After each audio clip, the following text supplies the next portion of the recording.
You know what's interesting about humans? We're not fast. We can't outrun a gazelle, we can't outclimb a leopard, and we definitely can't overpower a buffalo. But somehow, our ancestors became some of the most successful hunters the world has ever seen. How? The answer lies in something that sounds almost impossible.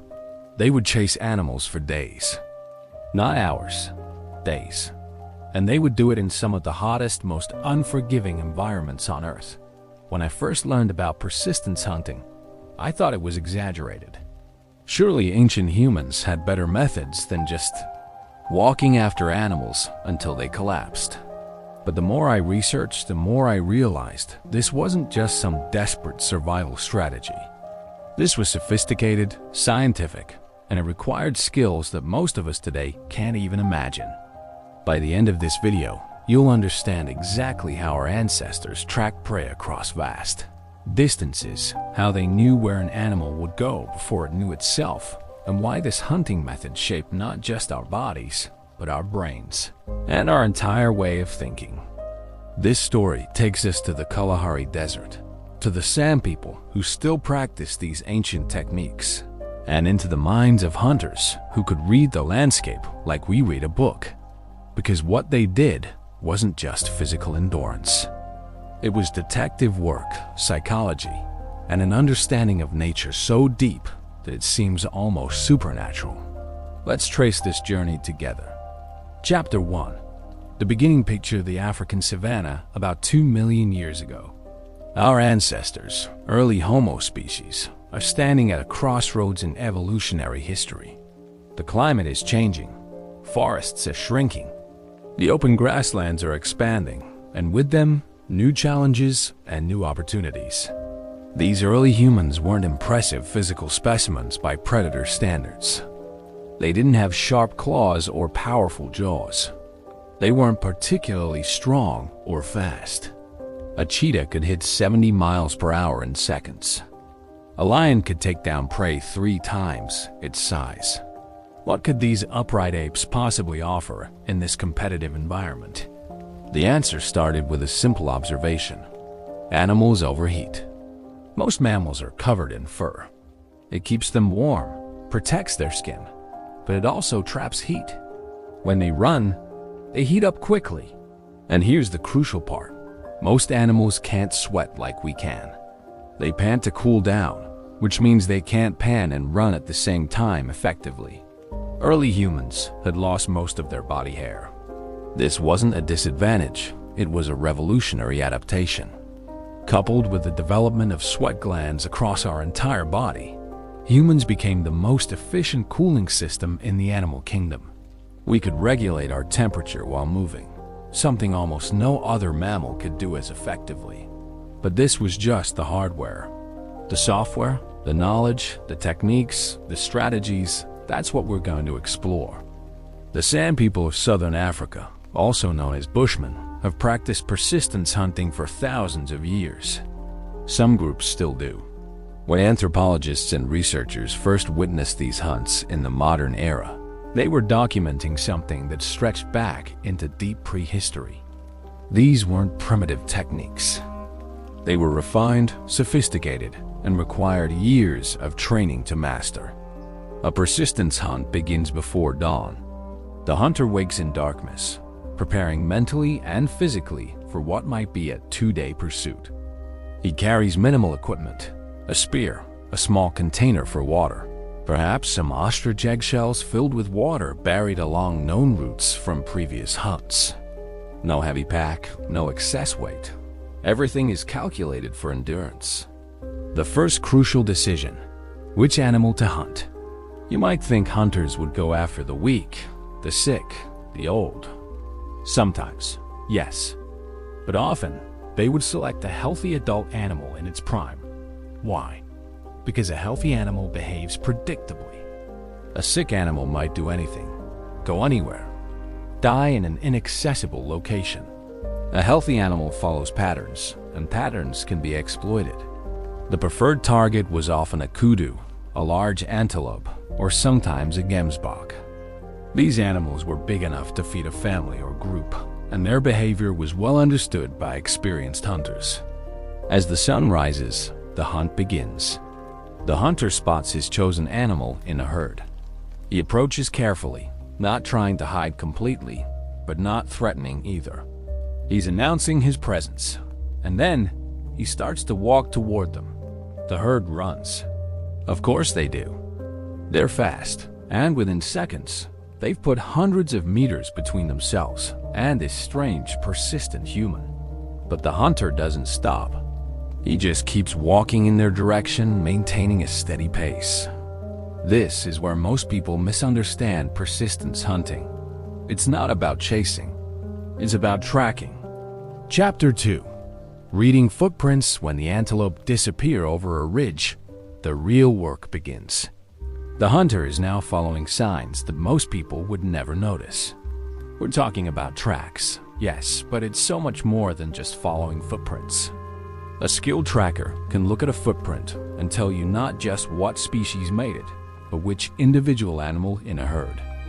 They can tell you if it's male or female, approximately how much it weighs, whether it's healthy, and how long ago it passed. They can look at how deep the print is, how the sand or soil has been displaced, and determine the animal's speed and state of mind. Let me give you an example that researchers documented with a sand tracker named Nate. He looked at a set of kudu tracks and said, "This one is limping slightly on the left rear leg. Not from a recent injury, this is old. Maybe from a previous hunt or a fight.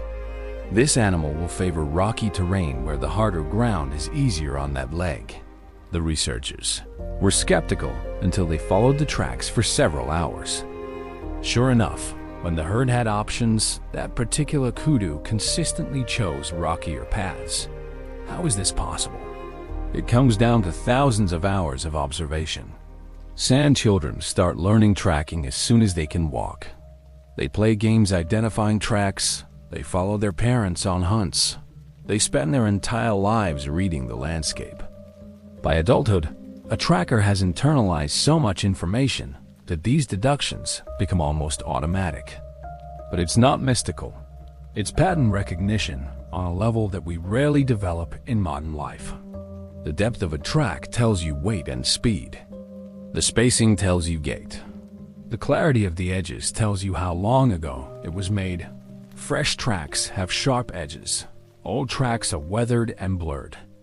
The direction of displaced sand or soil tells you direction of travel and how the animal was moving, walking, running, panicked, calm. Then there's the substrate itself. Different soils hold tracks differently.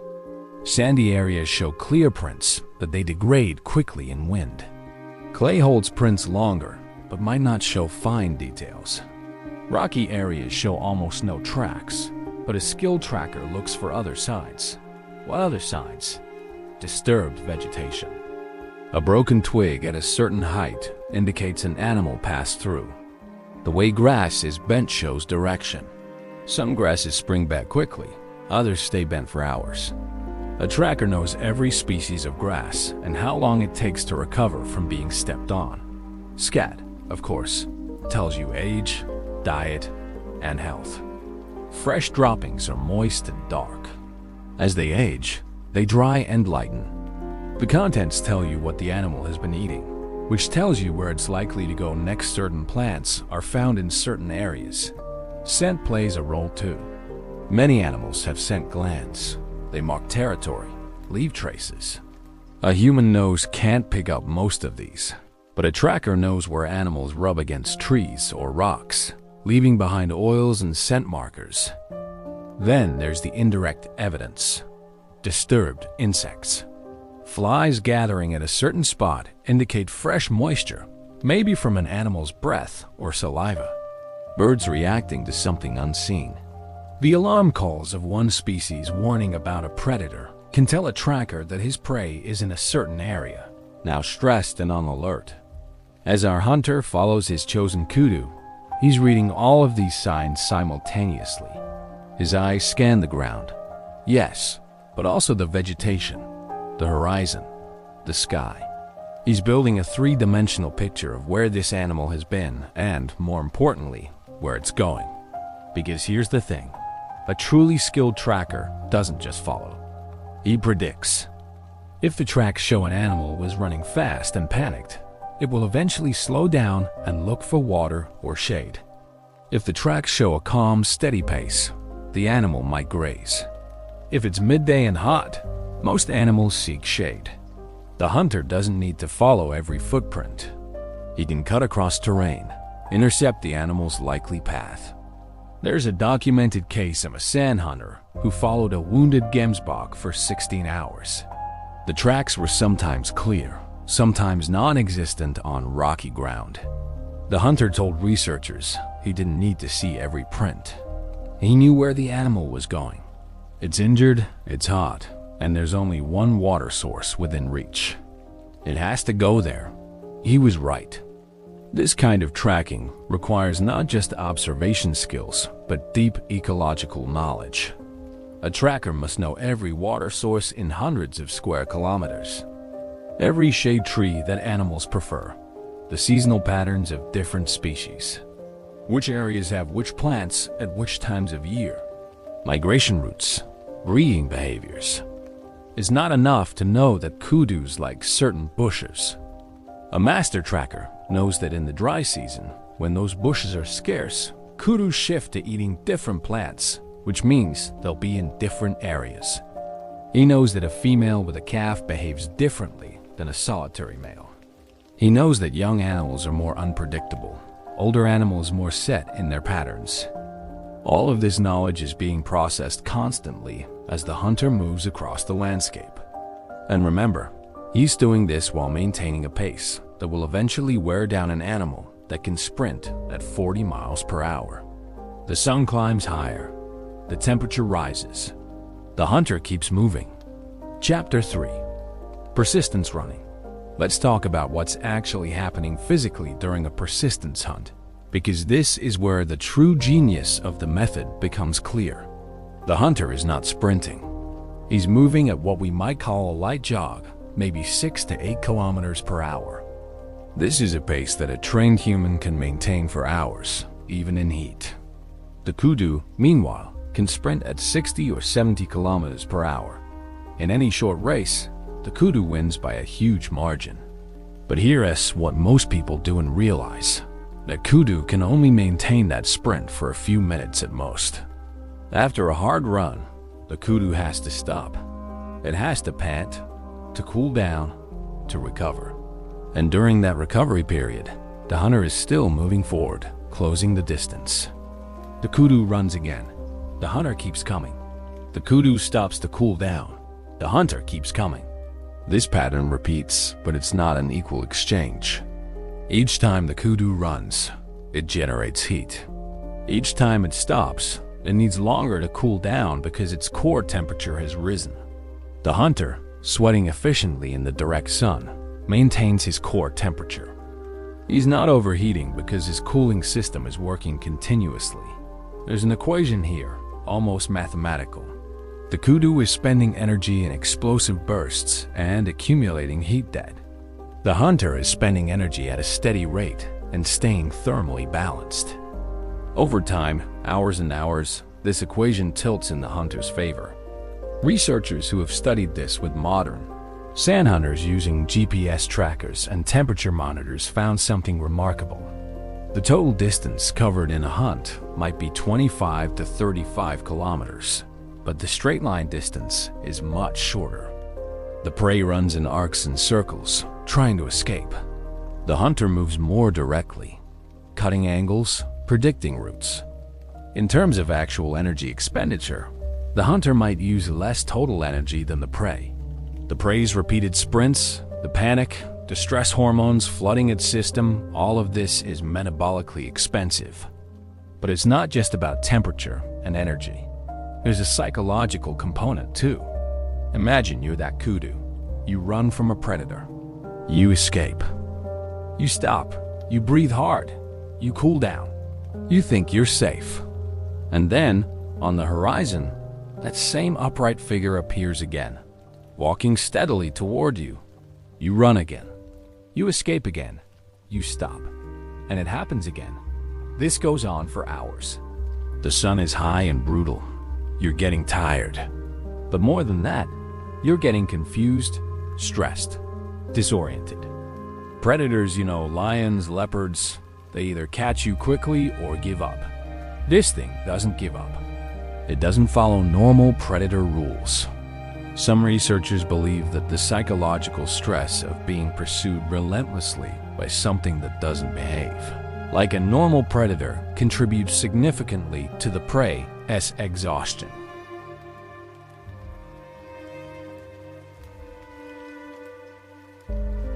The hunter, meanwhile, is in a different mental state. He's not panicked or stressed in the way his prey is. He's focused, calm, almost meditative. This is not a frantic chase. It's a patient pursuit.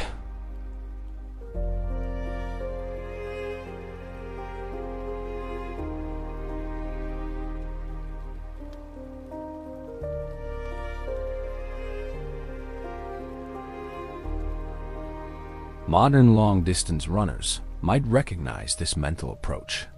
When you're running for hours, your mind enters different states. You become aware of your body in a different way. Time distorts. The physical discomfort becomes background noise. You're thinking, but not in the normal rapid-fire way. You're observing, processing, but also just being present in the movement.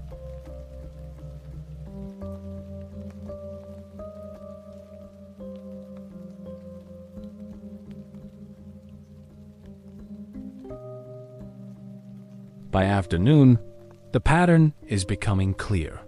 The kudu's recovery periods are getting longer. Its runs are getting shorter.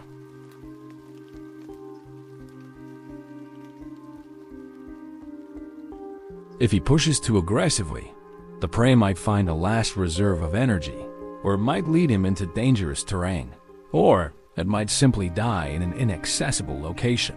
Patience, the hunt is not over. The afternoon heat is intensifying, and this is when the real advantage of human sweating becomes most apparent.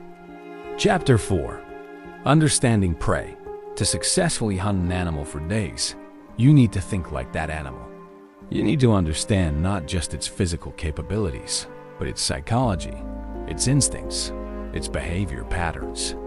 This was perhaps the most sophisticated aspect of persistence hunting. The deep ecological and psychological knowledge that hunters accumulated.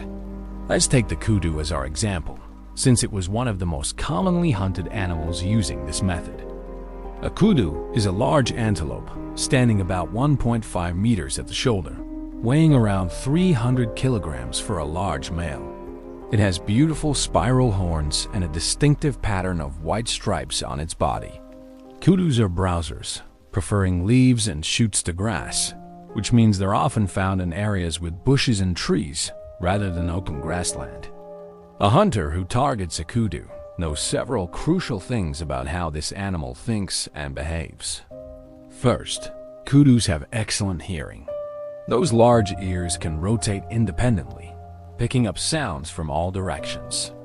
This means a hunter can't sneak up on one, and it means the kudu will know he's being followed even when it can't see him. But here's the interesting part. The hunter doesn't try to hide. He maintains enough distance to not trigger a panic response, but he lets the animal know he's there. This is intentional. The constant awareness of pursuit is part of the strategy. It keeps the animal in a state of alert stress that accelerates exhaustion. Second, kudus are creatures of habit. They have preferred routes through their territory, preferred water sources, preferred shade spots. An experienced hunter knows these patterns. If he's hunting in an area he knows well, he can predict where the kudu will try to go.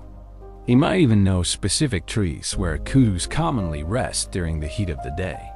Third, kudus are not evenly matched in stamina. A young, healthy male kudu might last much longer in a pursuit than an older female. But a young kudu is also more unpredictable. It might take risks, jump into areas that are dangerous, or simply make erratic decisions due to inexperience. Older kudus are smarter, but tire more quickly. The hunter's choice of target at the beginning of the hunt reflects this calculation. As the hunt progresses into the afternoon, The hunter is constantly reading the kudu's behavior through its tracks and, when he has visual contact, through direct observation. Is the animal still moving in straight lines, or is it starting to circle back? Circling often indicates confusion and exhaustion. A tired animal loses its sense of direction, falls back on instinct rather than strategic thinking. Are the tracks getting closer together? This indicates a shortening stride, a sign of fatigue. Is there evidence of stumbling? Drag marks from hoof scraping, uneven weight distribution in the prints? When the hunter does see the animal, he observes its posture. Ears back, head low, flanks heaving, all indicators of distress. But also, he watches for signs that the animal is going to make a stand. Some animals, when exhausted, will turn and face a predator. A kudu's horns can be dangerous. The hunter needs to recognize this possibility and be prepared. There's also the question of herd dynamics. If the hunter started by selecting one kudu from a herd, that kudu is now alone. At some point during the chase, it's separated from the group. This isolation adds to the animal's stress. Kudus are social animals, and being alone means being vulnerable. The hunter knows this.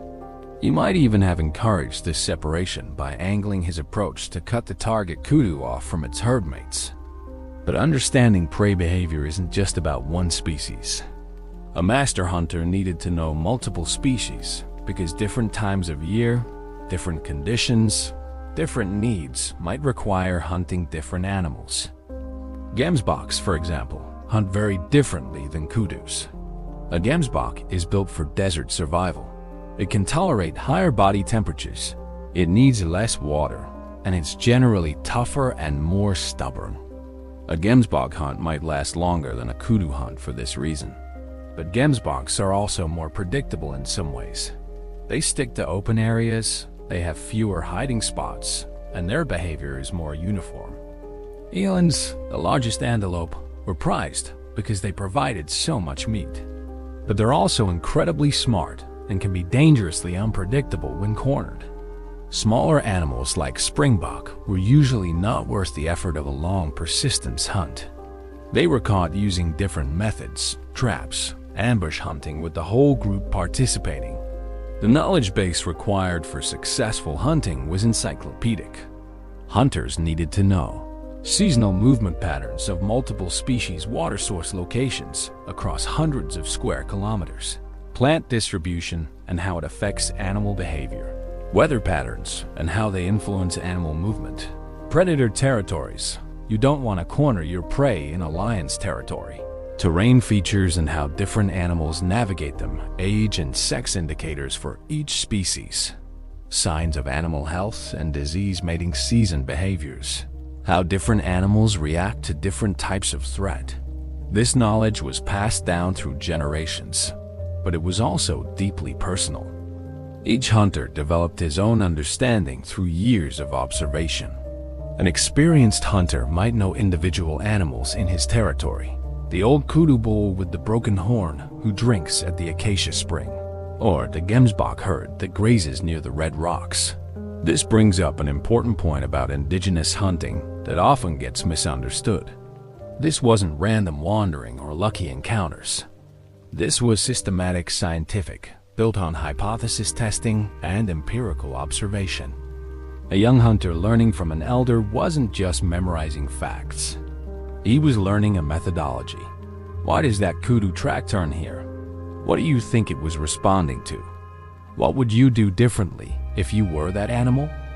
The teaching was Socratic, encouraging the learner to think through the animal's perspective, to build predictive models. Modern wildlife biologists, when they work with indigenous trackers, are consistently amazed at the accuracy of their predictions.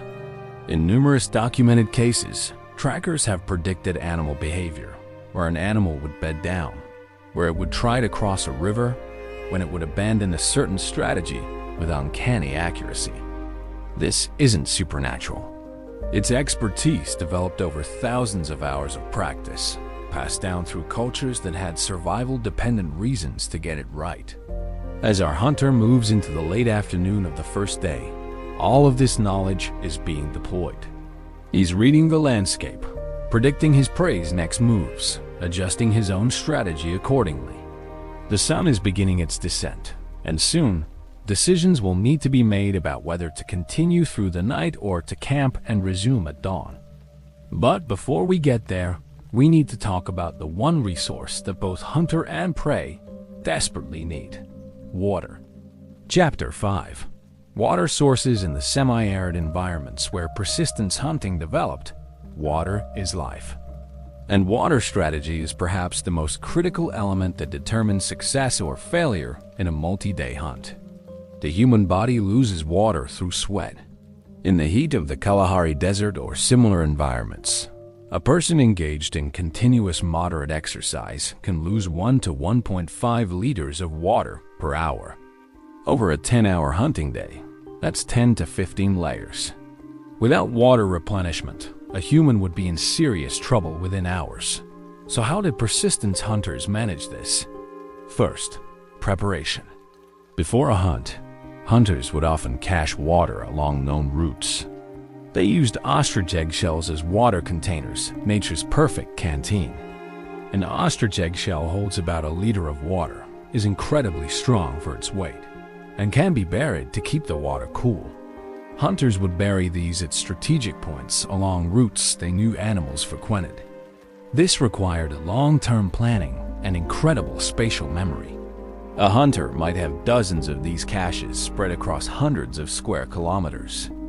He needed to remember not just where they were, but how much water was in each one, how long it had been since he filled it, and which caches were on the likely route of any given hunt. Second, opportunistic water collection. Hunters knew every water source in their territory.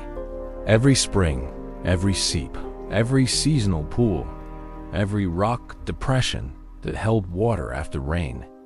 They also knew plant sources of water, certain roots, certain melons that grew wild. In extreme situations, a hunter could survive on these. But here's where strategy becomes crucial. The prey needs water too. And unlike the hunter, the prey doesn't have water caches or knowledge of multiple sources. An exhausted, overheated kudu will make for the nearest reliable water source it knows about. This created a strategic dynamic. The hunter could predict with reasonable accuracy where his prey would eventually try to go. If he knew the territory well, he might even take a more direct route to intercept the animal near water.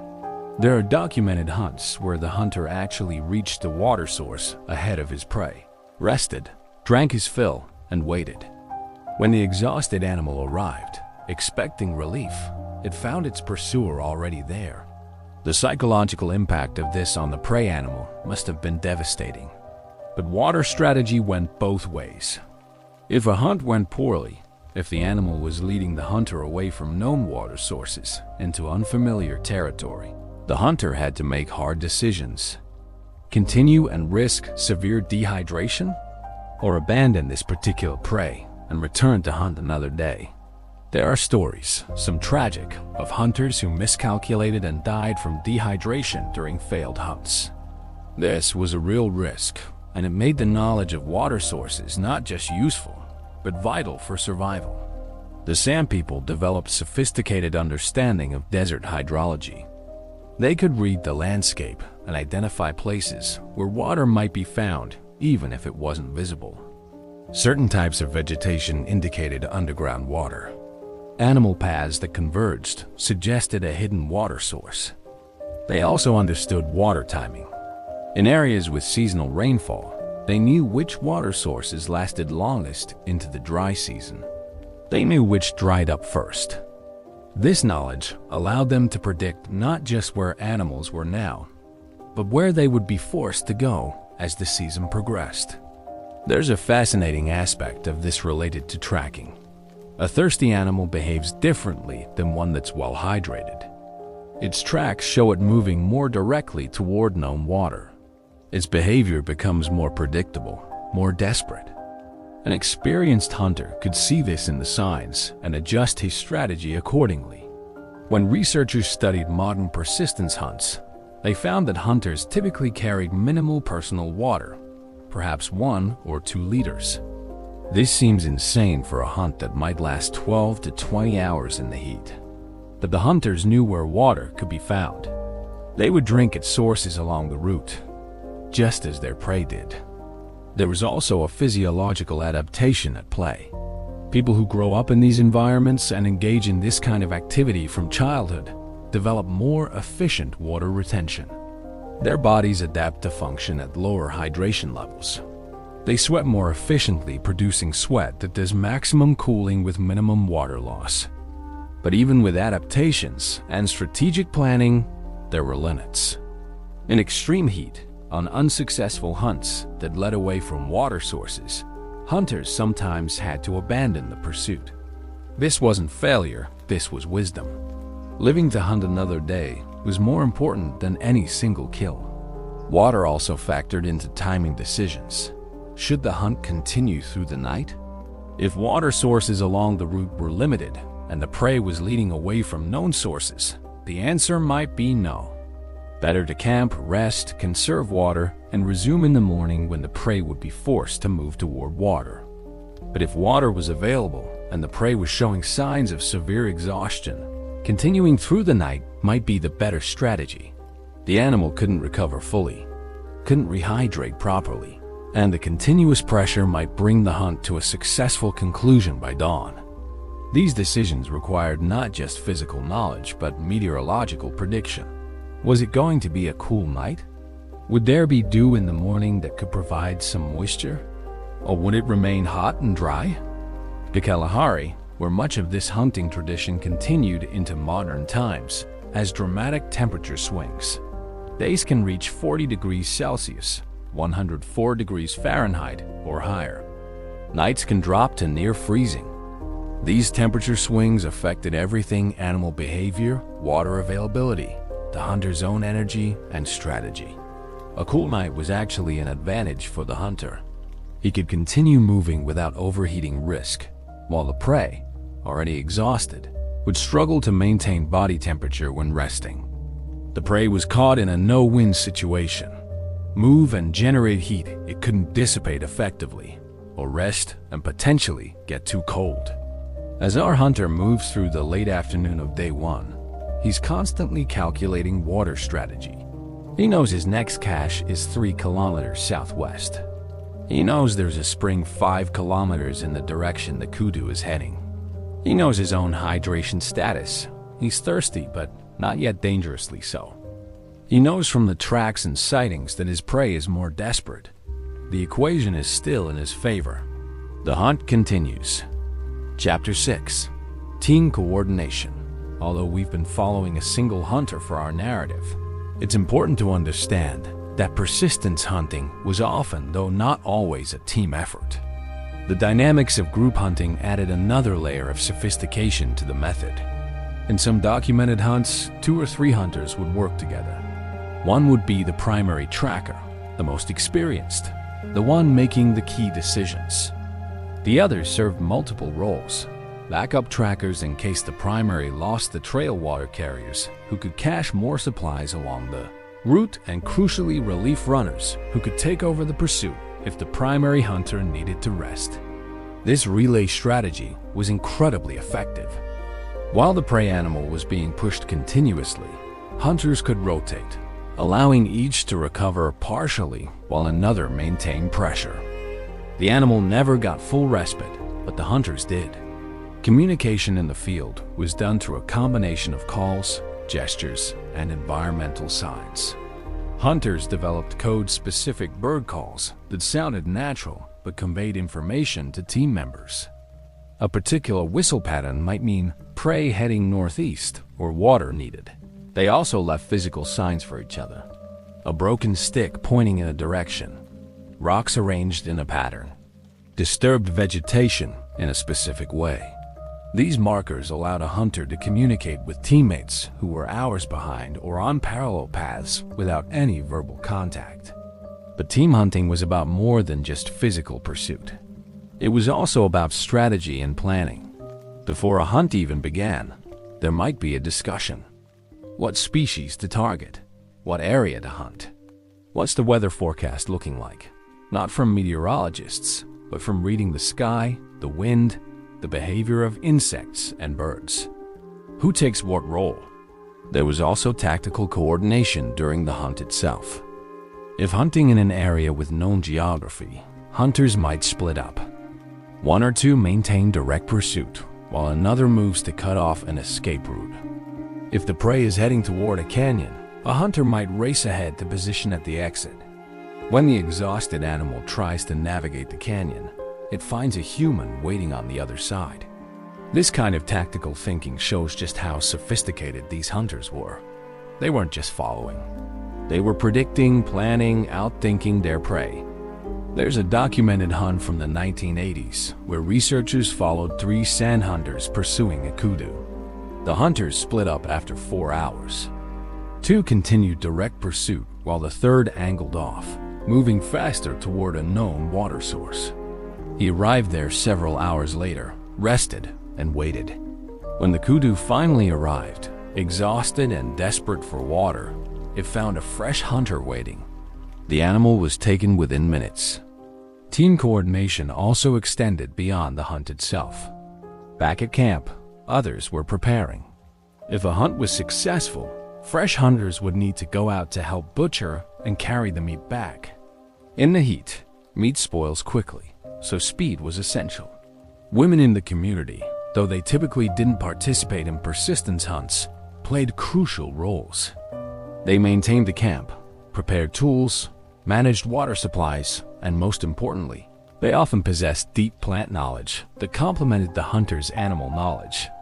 A successful hunt required a successful community support system. There was also intergenerational coordination. Young boys, not yet old enough to participate in full hunts, would sometimes follow at a distance, learning. They would see how decisions were made, how tracking worked, how the pursuit unfolded. This was education through observation. When hunters returned to camp, successful or not, there would be detailed discussion. What worked? What didn't? What did the animal do that was unexpected? This wasn't just storytelling, it was data collection and analysis.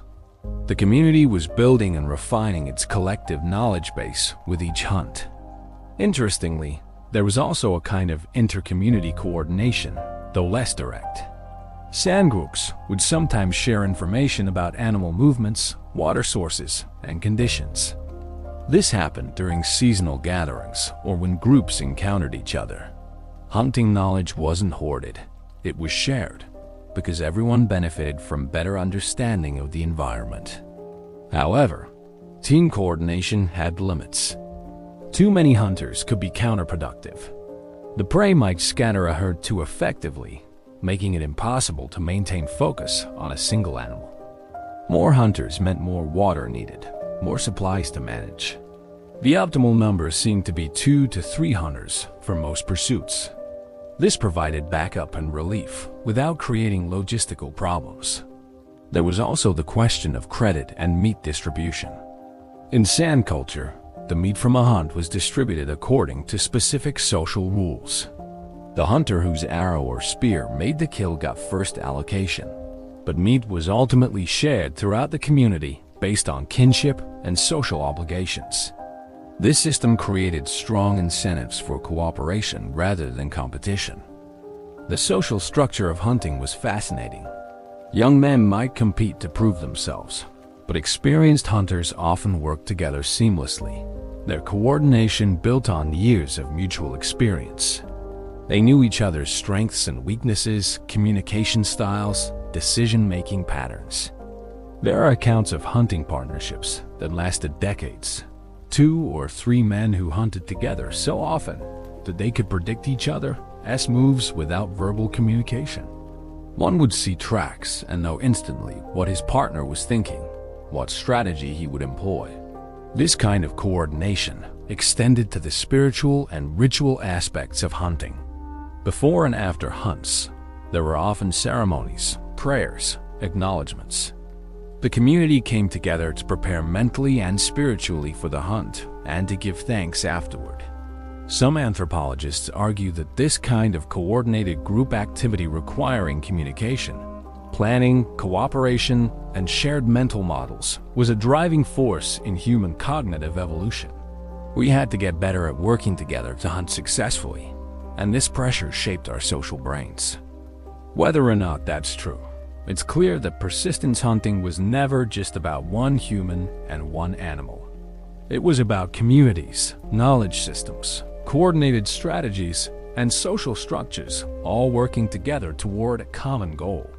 As our primary hunter continues through the evening of day one, he knows he's not alone. Even if his teammates are hours away, he's part of a larger system. His success or failure will be discussed, learned from, built upon. The hunt belongs to the community as much as it belongs to him. Chapter 7. Night tracking. As the sun sets on the first day of the hunt, a crucial decision point arrives. Continue through the night or camp and resume at dawn. This decision depends on multiple factors: the condition of the prey, the terrain, the weather, available water, the hunter's own energy levels, and moon phase. Moon phase? Yes, a bright full moon provides enough light to track at night. A new moon makes tracking nearly impossible in open terrain and extremely dangerous in rocky or forested areas. Let's say conditions favor continuing. The prey is visibly exhausted. The night will be clear with a nearly full moon. Water is available, and the terrain is familiar. The hunter decides to maintain pressure through the night. Night tracking is a different skill set entirely from daytime pursuit. In darkness, even with moonlight, the visual information that a tracker relies on is dramatically reduced. Fresh tracks that would be obvious in daylight become nearly invisible. The subtle clues, bent grass, disturbed soil, broken twigs fade into shadow. So how does it work? First, the hunter relies on what he already knows. He's been following this animal for 8 or 10 hours now. He knows its patterns, its preferences, its condition. In darkness, he doesn't need to see every track. He needs to maintain the general direction and verify periodically that he's still on the right trail. The moon provides some light, but it's tricky. Shadows can be deceptive. A rock might look like a print might disappear in shadow. The hunter moves more slowly at night, more carefully. He uses his hands as much as his eyes, feeling tracks in the sand, sensing the depression of a footprint by touch. There's also sound. At night, the landscape is quieter in some ways, louder in others. The daytime wind often dies down. Small sounds carry farther. A hunter can hear his prey moving, the crack of a branch, the rustle of leaves, the sound of hooves on rock. Animals don't usually move silently, and an exhausted animal moves even less carefully than a fresh one. The hunter uses these sounds to maintain general awareness of the prey's location and direction, even when he can't see tracks clearly. But night brings dangers too. Other predators are active. Lions hunt primarily at night. Leopards are nocturnal. A hunter pursuing a kudu through the darkness might inadvertently walk into a predator's territory or even interrupt an active hunt. This is deadly dangerous. Sand hunters tell stories of near misses with lions during night hunts. One hunter described hearing a low growl to his left while tracking. He froze, waited, slowly backed away. In the morning, returning to that spot, he found lion tracks crossing his own trail. The lion had been watching him, perhaps considering whether this human was prey or competitor. The terrain itself becomes more dangerous at night. A hole hidden in shadow can mean a broken ankle. A cliff edge invisible in darkness can mean death. Rocky areas that are navigable in daylight become treacherous mazes. For these reasons, many hunters preferred to camp at nightfall and resume at dawn. This wasn't weakness, it was strategy. A rested hunter who resumes at first light often has better success than one who exhausted himself, stumbling through darkness. But when the decision was made to continue through the night, there were techniques to manage the risks. The hunter would slow his pace significantly. No more jogging, now it was a careful walk, testing each step. He would stay in open areas when possible, avoiding dense bush or rocky terrain. He would listen constantly, not just for his prey, but for any other sounds. The alarm calls of prey animals that might indicate a nearby predator, the sound of hyenas, the distinctive grunt of a lion. He would also stop periodically to rest, not to sleep, but to sit, listen, observe. In these quiet moments, the landscape reveals things. You can hear animals moving that you wouldn't detect while walking. You can see moonlight reflecting off eyes in the distance, the eye shine that indicates an animal's presence. There's a meditative quality to night tracking that hunters describe. The reduced sensory input, the darkness, the solitude, it creates an altered state of consciousness. Some hunters talk about feeling more connected to the landscape at night, more attuned to subtle signs. Modern neuroscience might explain this. In reduced light, the brain shifts some processing from visual centers to other sensory areas. Hearing becomes more acute, spatial awareness shifts, the sense of touch becomes more sensitive. The hunter is literally processing the world differently than during the day. This is also when spiritual aspects of hunting sometimes became most prominent. Many sand hunters describe night tracking as a time when they felt the presence of ancestral spirits, or when they communicated most directly with the animal they were pursuing. These beliefs weren't separate from the practical aspects of hunting. They were integrated. The spiritual connection kept the hunter focused, motivated, respectful. It reinforced the seriousness of what he was doing, taking a life to feed his people. As our hunter moves through the night, he's experiencing all of this. The moon casts long shadows across the sand. He pauses every half hour or so, kneeling to feel for tracks, listening, watching. He hears his prey occasionally, the sound of movement, the animal breathing hard, trying to rest, but unable to fully because this strange, persistent threat keeps coming. The animal hasn't eaten properly since the hunt began. It's severely dehydrated despite reaching a water source earlier. It's confused, exhausted, stressed beyond anything its instincts prepared it for. The normal predators, leopards, lions, either catch you quickly or give up. This human doesn't follow those rules. Around midnight, the hunter finds where the animal bedded down for a few hours. The impression in the sand is still warm. The kudu rose when it heard him approaching, stumbled away into the darkness. The hunter takes this as a good sign. The animal is so tired, it was willing to lie down even knowing it was being pursued. The end is approaching, but he doesn't rush. Rushing in the dark is how you get injured. He maintains his pace, steady, patient. The night is cool now, perhaps 15 degrees Celsius, comfortable for walking.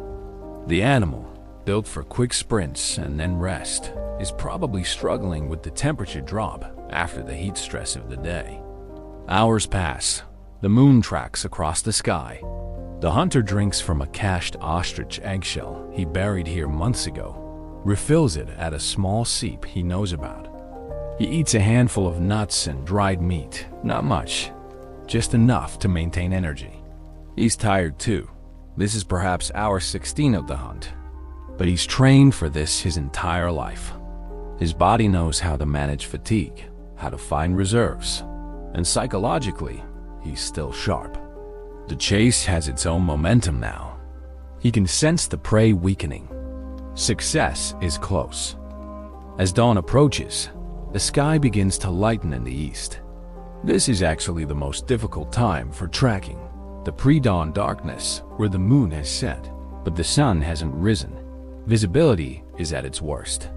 Many hunters would stop here, wait for full light. But if the prey is very close, very tired, this might be the moment to close.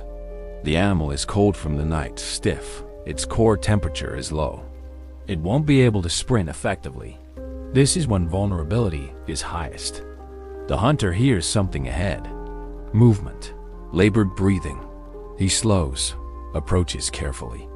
The sky is getting lighter by the minute. Shapes are emerging from darkness. And there, 50 meters ahead, he sees the silhouette of the kudu. It's standing, swaying slightly, head low. It knows he's there, but it doesn't run. It's watching him, but it's at the limit of its endurance. The hunter stops. This is a critical moment. He's been careful not to think too much about this moment during the long pursuit. Thinking about the kill can make you impatient, can cause mistakes. But now it's here. The hunt is about to enter its final phase. Chapter 8. Wound Tracking. Before we get to the final approach and the kill, we need to understand another crucial tracking skill: following wounded animals. This is relevant because in many persistence hunts, the animal wasn't pursued until it dropped from heat exhaustion. Instead, it was wounded with a spear or an arrow, and then tracked until the wound and exhaustion combined to bring it down. The Sand People, like many indigenous hunters, used poison on their arrows. This wasn't just any poison. It was specifically formulated from beetle larvae, plants, and sometimes snake venom. The poison was slow-acting, designed not to kill quickly, but to weaken the animal gradually. Why slow-acting? Because a quick-acting poison might cause the animal to flee in panic, die in an inaccessible location, or even become dangerous if it went into a death frenzy before the poison took full effect. A slow poison allowed the hunter to continue tracking while the animal gradually weakened. The combination of poison and persistent pursuit was devastating. When an animal was wounded, whether with a poisoned arrow or a spear thrust, the nature of tracking changed slightly. Now the hunter was following not just footprints and behavior, but blood signs and signs of injury. A wounded animal leaves different tracks. The gait changes. If hit in the leg or shoulder, one side might drag slightly. The animal might favor certain terrain-avoiding jumps, seeking easier paths.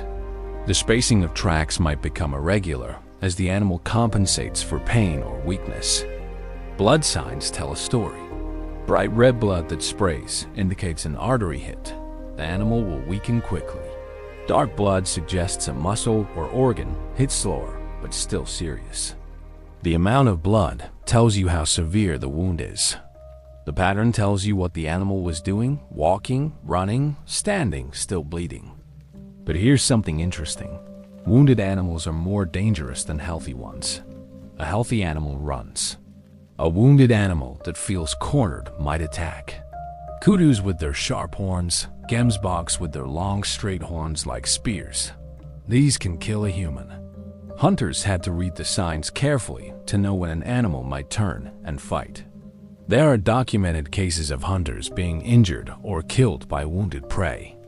This wasn't common, but it was a real risk, and it made the final approach something that required both courage and caution. Tracking a wounded animal also required understanding how different wounds affected behavior. A lung shot would cause the animal to seek water obsessively. The blood in the lungs creates desperate thirst. A gut shot would cause the animal to seek shade, and stillness moving hurts, so the animal tries to lie down. A muscle wound might not be immediately debilitating, requiring longer pursuit. The poison added another variable. As it entered the bloodstream, the animal would become progressively weaker, more disoriented. The hunter could see this in the tracks: more stumbling, more frequent rests, changes in direction that made no sense strategically. Sand hunters describe being able to tell how long until the poison would fully incapacitate the animal based on where it was hit, how much poison was on the arrow, and the size and species of the animal. This wasn't guesswork. It was accumulated knowledge from hundreds of hunts. There was also an ethical dimension to this. Hunters wanted the animal to die as quickly as possible, consistent with successful recovery of the meat. A slow death wasn't desired for cruelty's sake. It was a practical necessity of the method. But hunters still felt the weight of causing suffering, which is why many hunting cultures developed elaborate rituals of apology and thanks to the animal. The tracking of wounded animals also involved understanding their psychology.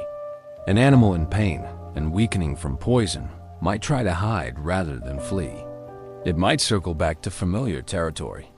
It might seek out its herd for protection. Different species reacted differently. Kudus, when badly wounded, often tried to find thick brush to lie in, betting that they could hide and that the hunter would pass by. This rarely worked. The blood trail gave them away, but it was instinctive behavior. Gemsboks, tougher and more aggressive, were more likely to stand and face a threat. A wounded gemsbok was particularly dangerous.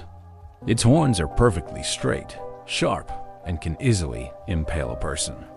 Hunters approaching a wounded gemsbok did so with extreme caution, often working in teams to distract the animal from different angles. There is an account from a sand hunter named Kate, who described tracking a wounded gemsbok for 2 days. The poison wasn't taking effect as quickly as expected. Possibly the arrow hadn't penetrated deeply, or the animal was unusually resistant. The gemsbok led him through rough country, rocky terrain where tracking was difficult. At one point, the gemsbok turned and charged. Kate had to drop everything and climb a tree. The gemsbok waited below for several minutes, then wandered off. Kate waited, descended carefully, and continued tracking. Eventually, the poison and exhaustion won out, but it was a reminder that wounded prey could be unpredictable. Blood tracking had its own set of technical skills. How long does blood stay fresh in different conditions? In the heat, blood dries quickly, sometimes in minutes. In shade or on certain surfaces, it stays liquid longer. The color changes as it dries. Bright red fades to brown, then to black. Flies gathering on blood spots could help a tracker find signs that weren't immediately visible. But flies could also be misleading. They gather on other things too. Rain could wash away blood trails entirely. If a wounded animal was being tracked and rain started, the hunter had to work faster or risk losing the trail completely. This added pressure to an already intense situation. The hunter also had to be aware of other predators being attracted to the blood scent.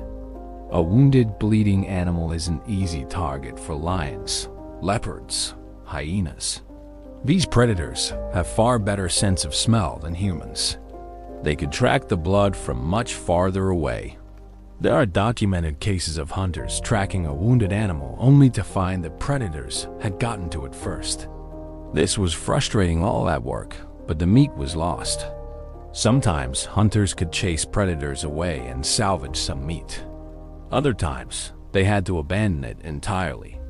This risk of losing the kill to predators created time pressure. The hunter needed to stay close enough to the wounded animal to claim it before other predators did, but not so close as to push the animal into dangerous terrain or cause it to flee with its last reserves of energy. It was a delicate balance, requiring constant judgment calls. Push too hard? Risk losing the animal. Hang too far back? Risk another predator claiming it. As the poison worked and the animal weakened, the hunter would see the signs accelerating.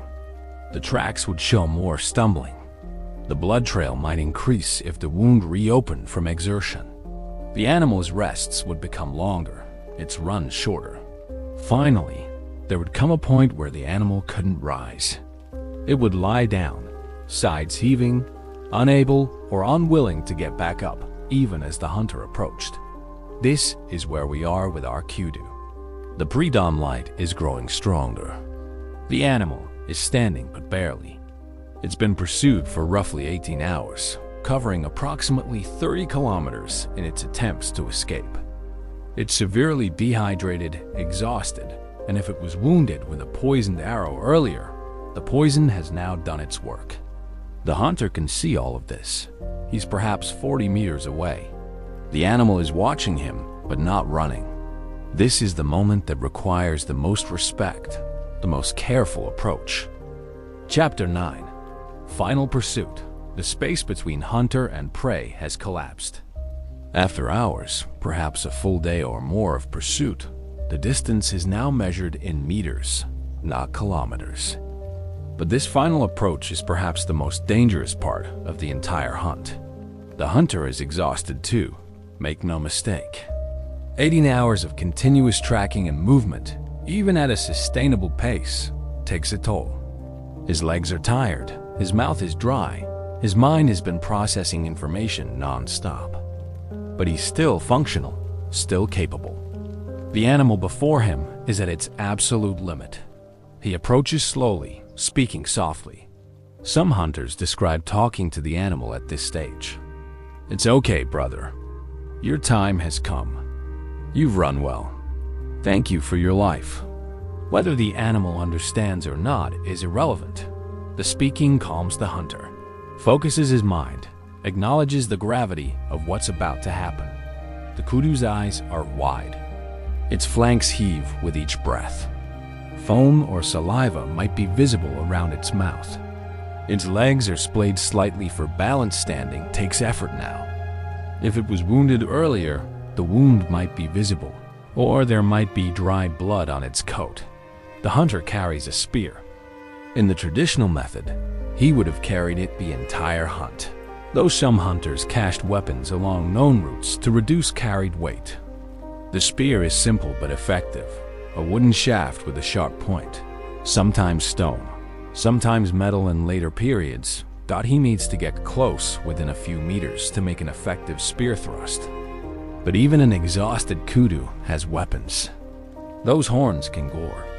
The hooves can kick with surprising force.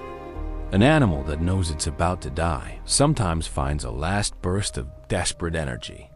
The approach is a kind of dance. The hunter moves forward, watching the animal's eyes, its muscle tension, its weight distribution. Is it about to bolt? Unlikely at this stage, but possible. Is it about to charge or lash out? More likely. If hunting with a partner, this is when coordination becomes critical. One hunter approaches from the front, maintaining the animal's focus, while another circles to the side or rear for a spear thrust to the chest or behind the shoulder. The goal is a quick death, piercing the heart or lungs. But even with a mortal wound, an animal doesn't always die instantly. There might be a few seconds or even minutes of thrashing, kicking, desperate movement. The hunter must avoid this, must stay clear until the animal is truly down.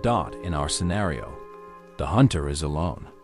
He speaks softly, approaches from an angle rather than directly head-on.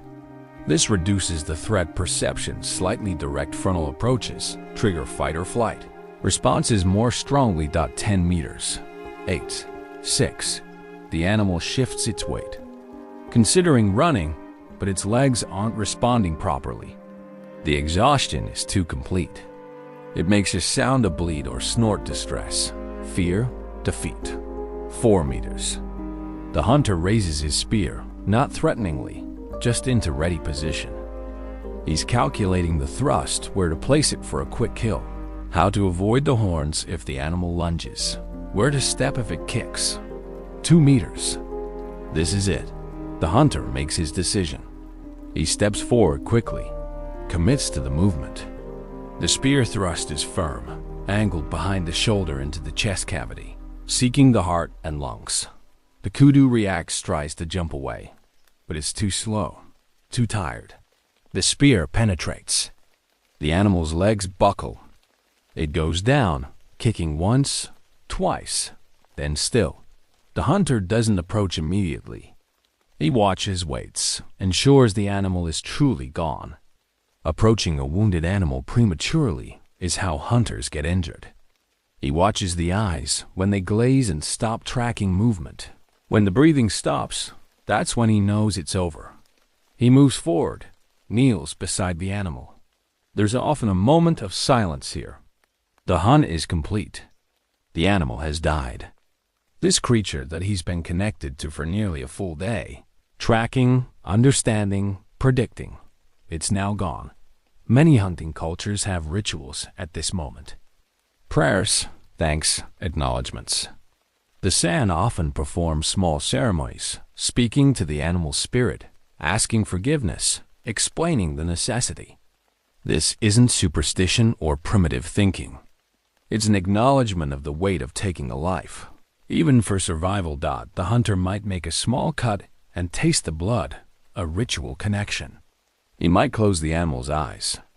He might place his hand on its flank, feeling the warmth that's slowly fading.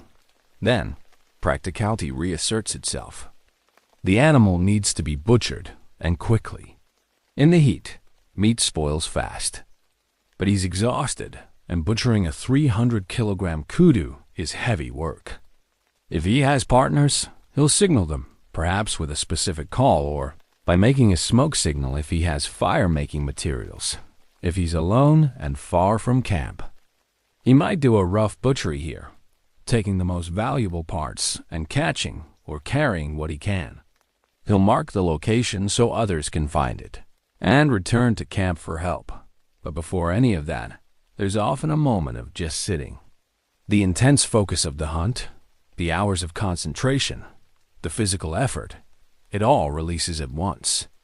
Some hunters describe feeling almost empty after a successful hunt, the adrenaline draining away, leaving profound fatigue.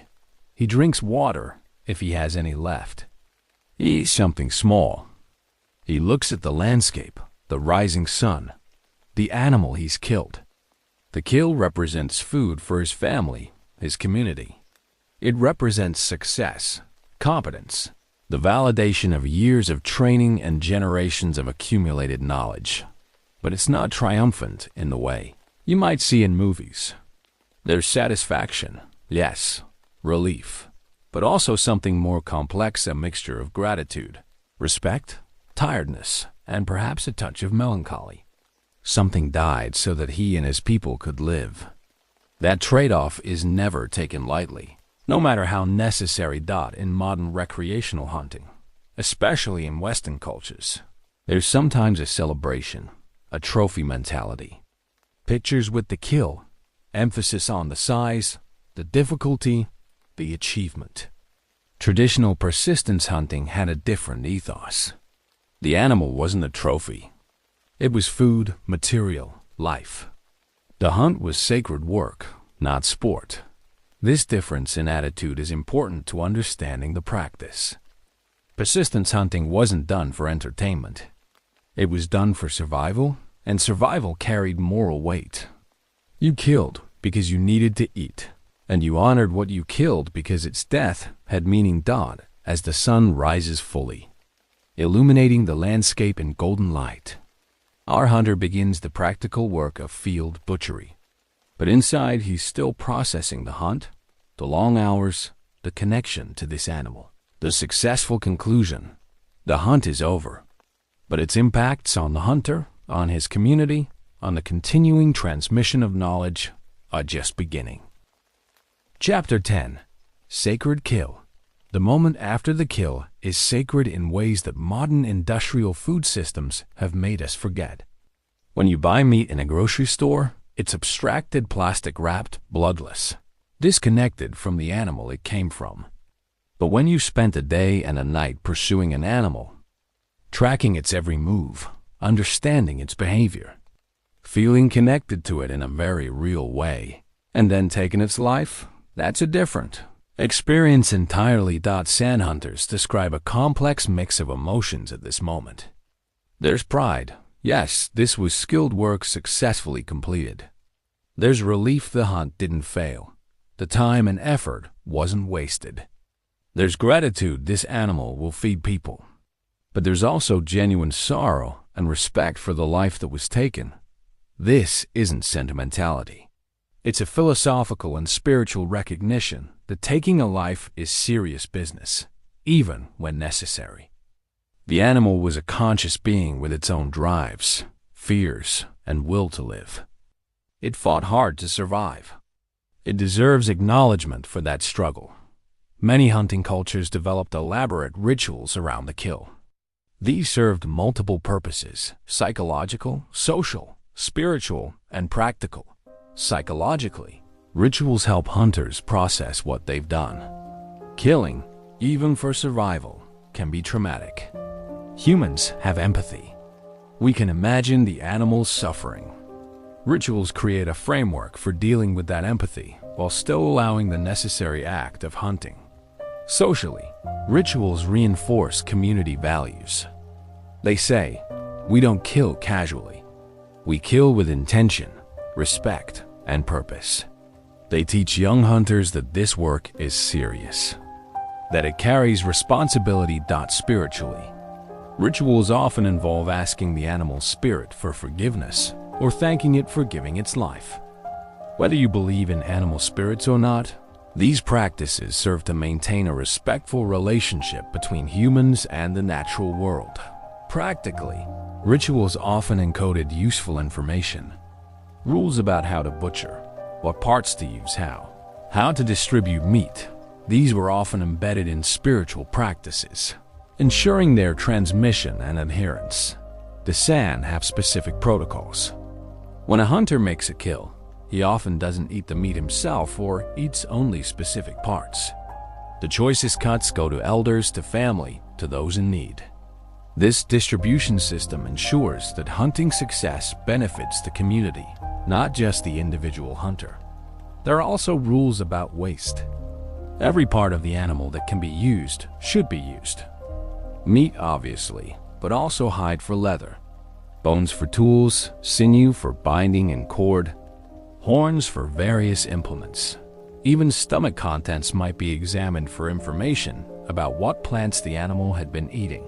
This complete utilization isn't just about efficiency. It's about respect. If you've worked this hard to take an animal's life, wasting any part of it is an insult to the animal and to the effort expended. The butchering itself is skilled work. It needs to be done quickly in the heat, but also properly. Different cuts for different purposes. Some meat will be eaten immediately. Some will be dried into biltong for preservation. Organs might be cooked right there. The liver, the heart shared among hunters present. If the kill is far from camp, the work is especially challenging. How much can be carried? What should be taken first? The hunter has to make decisions about this. Usually, the most valuable parts, organ meats, the backstrap, haunches, are taken first. The rest might be cached, covered with branches to protect from vultures, to be collected later. The meat needs to be transported, which is exhausting work on top of the exhausting hunt. A full-grown kudu provides perhaps 100 to 150 kilograms of usable meat. That's too much for one person to carry, especially someone already fatigued from a long hunt. This is where community support comes in. When a hunter returns to camp with news of a successful kill, others go out to help. Fresh, rested people hike out to the kill site, help with butchering and transport. The work is shared, as the meat will be shared. There's often a celebration when the meat arrives at camp. Not a wild party, but a communal meal, a sharing of the success. Storytelling is important. The hunter recounts the hunt, describes the animal, explains the tracking decisions he made. This is entertainment, yes, but it's also education. Young hunters learn from these stories. The community's collective knowledge grows. Elders might offer commentary. Yes, kudus often go to that area in this season. Or, next time, try approaching from the east. The wind is better. The hunt becomes a teaching opportunity. Its lessons extracted and preserved. If the hunt was unsuccessful, and many were, there's no shame in that. A hunter who pursued an animal for a day and lost, it isn't mocked. He still contributed to the collective knowledge. That animal was unusually strong, or the terrain in that area is more difficult than we thought. Failed hunts still provide information. This attitude toward failure is important. Hunting is uncertain. Environmental conditions vary. Animals vary. Luck plays a role. A culture that punishes hunting failure would discourage people from attempting difficult hunts. But a culture that sees every hunt as a learning opportunity encourages skill development and risk-taking when appropriate. The meat from a successful hunt might feed a community of 20 or 30 people for several days. In a subsistence economy, this is significant. It means children are well-fed, nursing mothers have nutrition, elders are cared for. The successful hunt ripples through the community in concrete ways. But perhaps the most sacred aspect of the kill isn't the rituals or the distribution. It's the knowledge that this is how humans have lived for tens of thousands of years. The hunter holding the spear, standing over the kudu, is connected in an unbroken line to ancestors who did exactly this in these places or similar places. Back into the deep past. That connection to history, to ancestors, to the land, to the cycle of life and death. That's the truly sacred element. In a modern world where many people feel disconnected from nature, from their food, from any sense of deep time, traditional hunting maintains something ancient and essential. It's not romantic to say this. It's not about noble savages or primitive purity. It's simply recognizing that for most of human history, this is what we did. We tracked animals, we understood them deeply. We took their lives with respect and purpose. And we fed our people. The skills involved, the physical endurance, the tracking ability, the ecological knowledge, the psychological understanding of animal behavior, the social coordination. These weren't optional extras. They were the core curriculum of human life. And in learning these skills, in practicing them and passing them down, humans became who we are. Our bodies adapted for endurance running. Our brains grew larger to process complex tracking information. Our social structures evolved to support cooperative hunting. Our languages developed to communicate complex spatial and temporal information. Persistence hunting wasn't just a way to get food. It was a force that shaped human evolution, human culture, human psychology.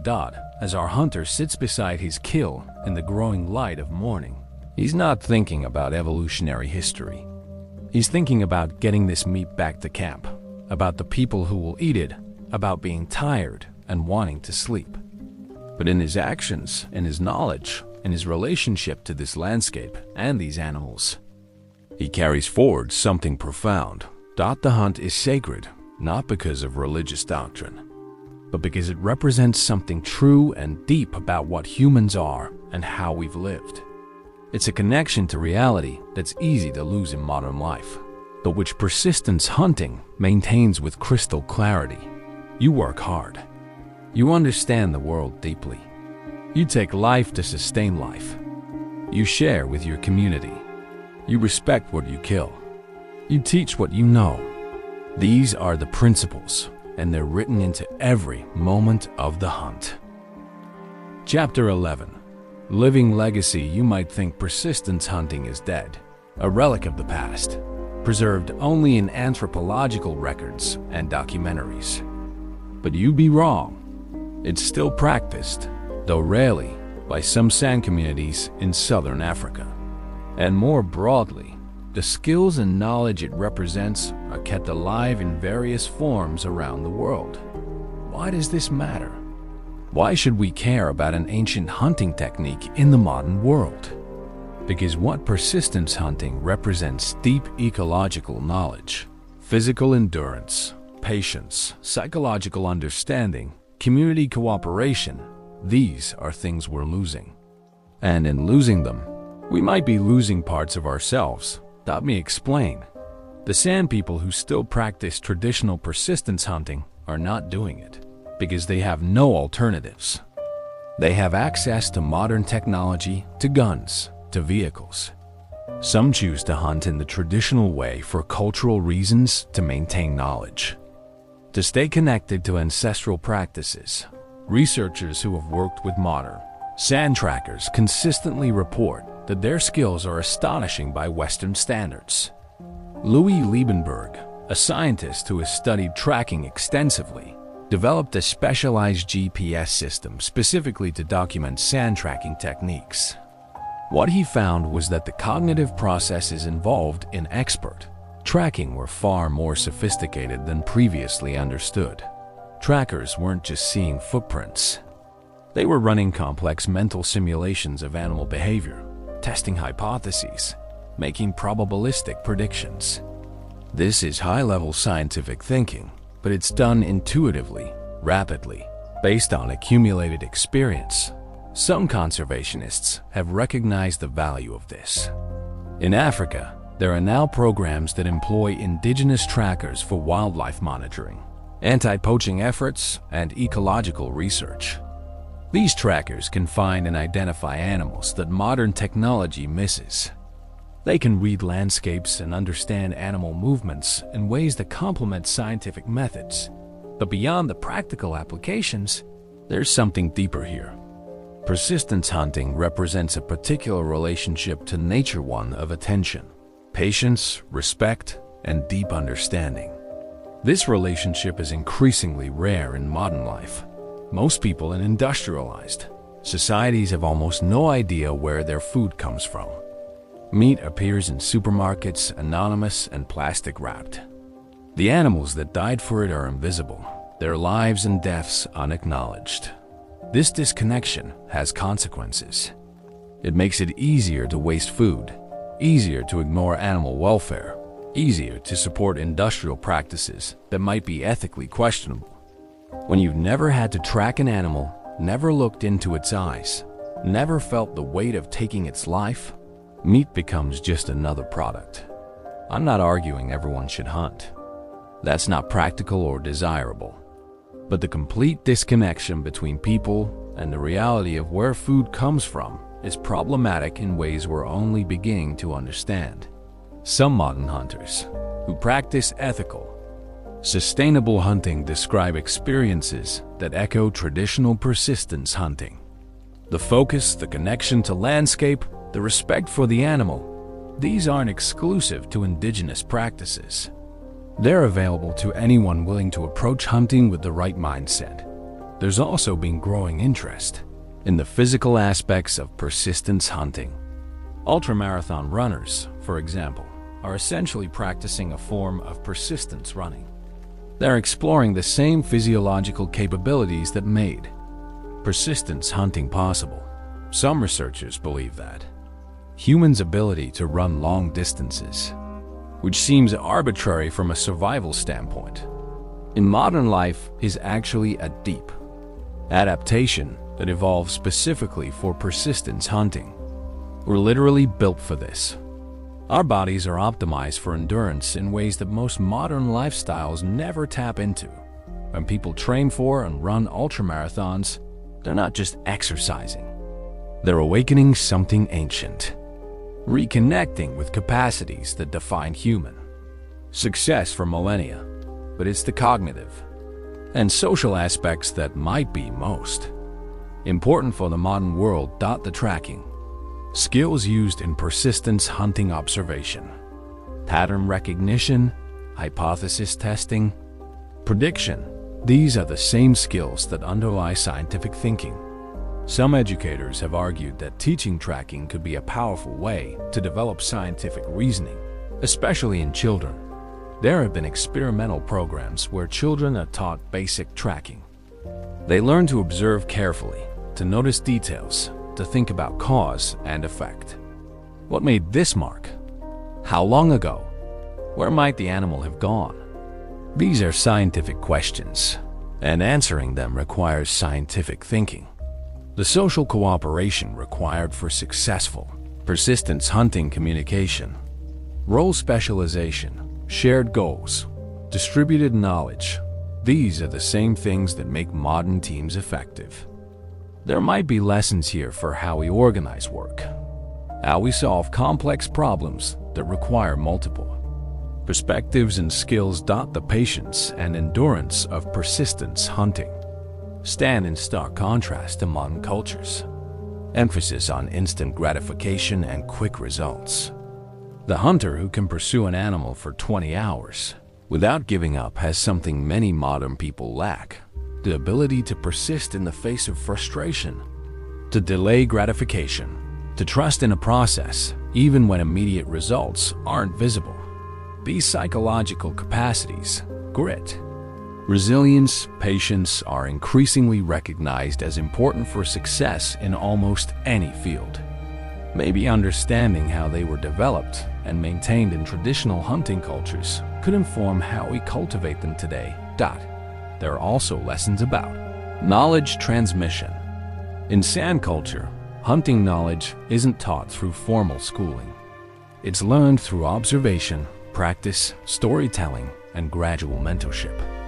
Young hunters learn by watching, by making mistakes, by listening to stories, by gradually taking on more responsibility. This model of learning hands-on, experiential, socially embedded is very different from modern classroom education. Some educators argue it's more effective for certain kinds of knowledge. There's been a revival of interest in apprenticeship models. In learning by doing, that echoes traditional knowledge transmission, but perhaps the most important legacy of persistence hunting is the reminder that humans are capable of remarkable things when we develop and use our natural capacities that we can run for hours. We can read landscapes like books. We can understand animal behavior with astonishing precision. We can cooperate in complex ways. We can persist through discomfort and fatigue. We can connect deeply with the natural world. These aren't superhuman abilities possessed only by indigenous hunters. These are human abilities, part of our shared evolutionary heritage. They're dormant in most modern people, but they're dot when we see a sand tracker following an animal across featureless sand. Reading signs invisible to untrained eyes, we're not seeing a different species. We're seeing what humans can do when they develop certain skills to a high level, and that's inspiring. It suggests that perhaps we're capable of more than our current lifestyles allow us to express. That the boredom, the disconnection, the sense that something is missing maybe, these feelings come from not using capacities we evolved to use. I'm not romanticizing traditional life. Subsistence hunting is hard, uncertain, and dangerous. Infant mortality was high, life expectancy was short, medical care was limited. There are very good reasons why most humans now live in ways that don't require tracking animals for days through the desert. But maybe there's a middle ground. Maybe we can maintain modern medicine, technology, and comfort while also reconnecting with some of these deeper human capacities. Maybe we can live in cities but still spend time developing attention, patience, physical endurance, ecological knowledge. Some people are trying to find this balance.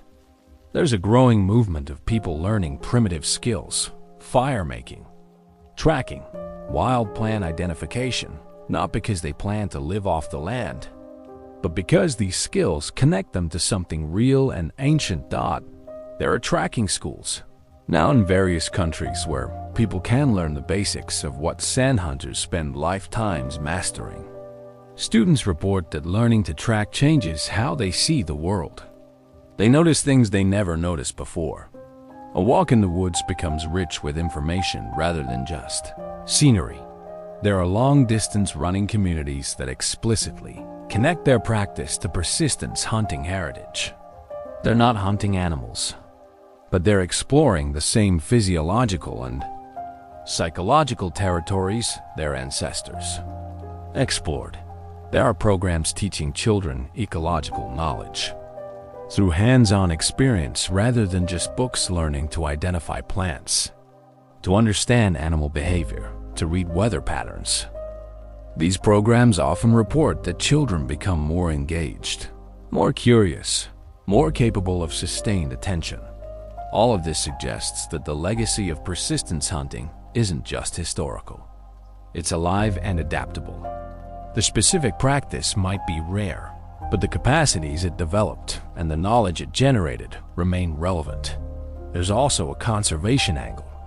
As the world faces ecological challenges, climate change, habitat loss, species extinction, we need people who understand ecosystems deeply, who can read landscapes, who can think long-term. Indigenous knowledge systems, including the knowledge embedded in hunting practices, offer perspectives that Western science is only beginning to appreciate. For decades, conservation efforts often excluded indigenous peoples, seeing them as obstacles to preservation. But increasingly, conservationists recognize that indigenous peoples often understand local ecosystems better than outside experts. Their knowledge, including hunting knowledge, is valuable for effective conservation. Sand trackers, for example, have been employed in anti-poaching efforts.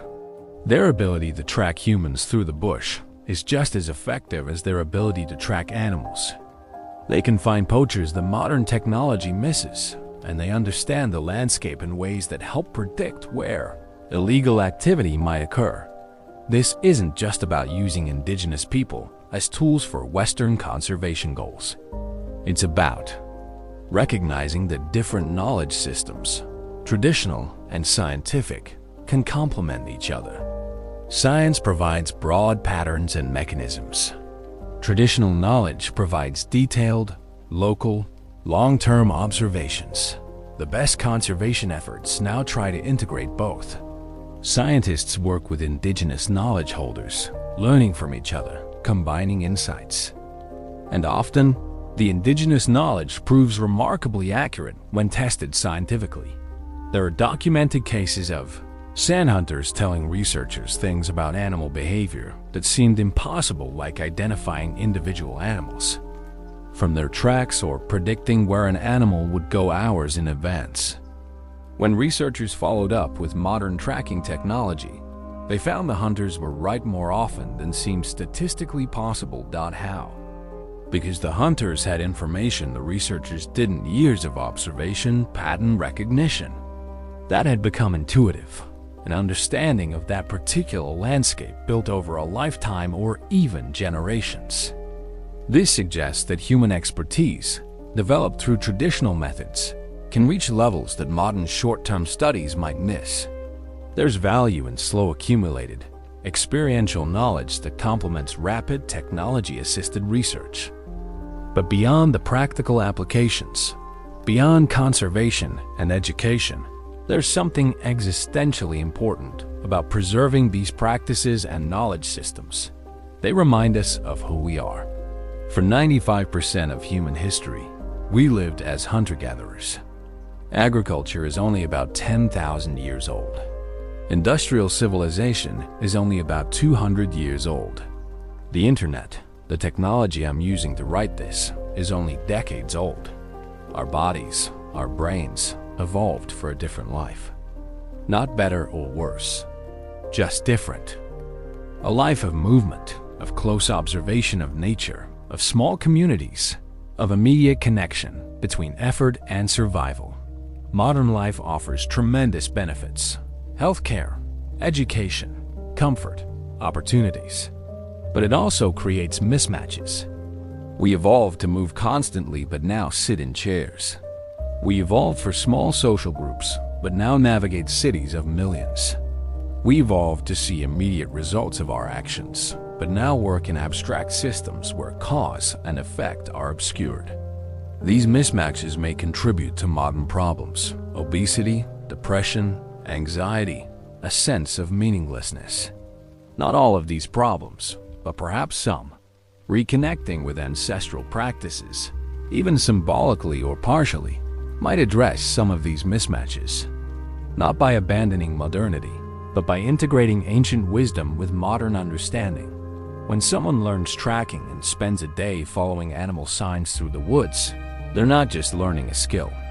They're experiencing sustained attention, physical movement, connection to nature, problem solving.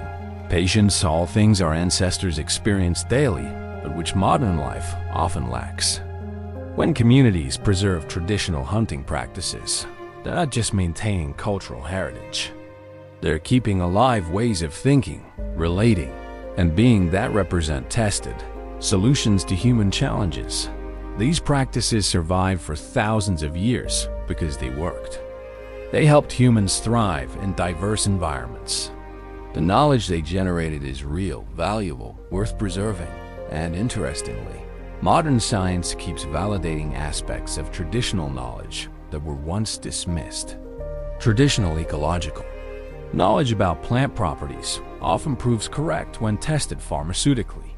Traditional understanding of animal behavior often proves accurate when tested scientifically. Traditional land management practices often prove sustainable when analyzed ecologically. The persistence hunters who could track an animal across featureless sand weren't using magic. They were using sophisticated observational skills, pattern recognition, and probabilistic reasoning. Basically, they were doing science just without the formal framework we call the scientific method. This suggests we should be humble about what we know and don't know. Modern science is powerful, but it's not the only way of knowing. Traditional knowledge systems developed their own rigorous methods for testing and transmitting reliable information. A Fay, sand tracker who says that animal will go to the water source beyond the red rocks isn't guessing. He's making a prediction based on hundreds of observations of how animals behave in similar circumstances. When his prediction proves accurate, as it usually does, that's empirical knowledge, validated through experience. The legacy of persistence hunting, then, is multifaceted. It's practical knowledge about hunting and tracking. It's physiological capacity for endurance. It's cognitive skills of observation and prediction. It's social systems for cooperation and knowledge transmission. It's ethical frameworks for relating to nature with respect. And it's proof that humans are capable of remarkable things when we develop our natural capacities fully in the modern world. We may not need to hunt to survive, but we still need the qualities that made persistence hunting possible: patience, attention, endurance, ecological understanding, cooperation, respect for life. These qualities don't disappear just because we don't hunt anymore, but they do need to be cultivated through other means. And sometimes, looking back at how our ancestors lived can show us what we're missing and how we might reclaim it. The sand hunter who successfully completes a persistence hunt does something that's simultaneously ancient and remarkable. Ancient because it's been done for tens of thousands of years. Remarkable because it requires extraordinary skill, knowledge, and endurance. That combination, ancient and remarkable, describes much of what's best about humanity. We are a species with deep roots and astonishing capabilities. We can do things that seem impossible through patience, practice, and understanding. Persistence hunting teaches us this. It shows us what humans can accomplish when we develop our natural gifts, when we pay attention to the world around us, when we persist through difficulty, when we work with rather than against nature. These lessons remain relevant. Whether we're tracking animals or pursuing other goals, the principles are the same. Observe carefully, think deeply, move patiently, persist through setbacks, respect what you're engaging with, share what you learn. The specific practice of pursuing an antelope across the Kalahari for 2 days might be rare, but the wisdom embedded in that practice, the understanding of how to achieve difficult things through sustained effort, attention, and respect, that wisdom is timeless. And that's why persistence hunting matters today. Not because we need to revive it as a primary food source, but because it represents something essential about human potential that we risk forgetting in the modern world. That we are the persistence hunters. We are the patient trackers. We are the ones who can pursue difficult goals across long timelines. We are the ones who can read complex systems and make accurate predictions. We are the ones who can work together to achieve what individuals cannot. These capacities made persistence hunting possible. And these same capacities, if we cultivate and use them, can help us address the challenges we face today. The hunter tracking a kudu across the sand under the blazing sun, reading signs invisible to untrained eyes, persisting hour after hour, finally making the respectful kill and sharing the meat with his community. He's not just hunting. He's demonstrating what humans are, what we can do, what we're capable of. That's the living legacy. Not a museum piece, not a romantic fantasy about the past, but a reminder that within each of us lie capacities deeper and more powerful than our comfortable modern lives usually require us to access. When we need those capacities, when we face challenges that require patience, persistence, attention, cooperation, and deep understanding, they're still there. Still human. Still possible. The persistence hunters knew this. They lived it daily. And in their footsteps, stretching back tens of thousands of years across the landscapes of Africa and beyond, lies a map showing us what humans can be when we fully inhabit our nature. That map is still readable. The path is still there. And the journey, though different now in form, continues. We are still the hunters. We are still the trackers. We are still the ones who persist. The hunt goes on. The legacy lives. And somewhere in the Kalahari today, a hunter might be following tracks in the sand, continuing a practice as old as our species, keeping alive knowledge that defines what it means to be human. That hunter carries something forward, something ancient, something essential, something worth preserving. He carries us, our history, our potential, our truth, and in his patient footsteps, we remember who we are. There's a specific phenomenon happening in the developed world that researchers are calling nature deficit disorder. It's not an official diagnosis, but it describes something real. Children and adults who spend almost no time outdoors, who have no relationship with the natural world, who can name corporate logos more easily than local plants or animals. This disconnect has measurable effects. Studies show that children who spend more time in nature have better attention spans, lower stress levels, better problem-solving skills, and more creativity. Adults who regularly spend time outdoors report better mental health, lower anxiety, and greater life satisfaction. What does this have to do with persistence hunting? Everything. The skills required for persistence hunting: sustained attention, patience, reading subtle environmental cues, physical endurance, understanding complex systems. These are exactly the capacities that nature exposure develops.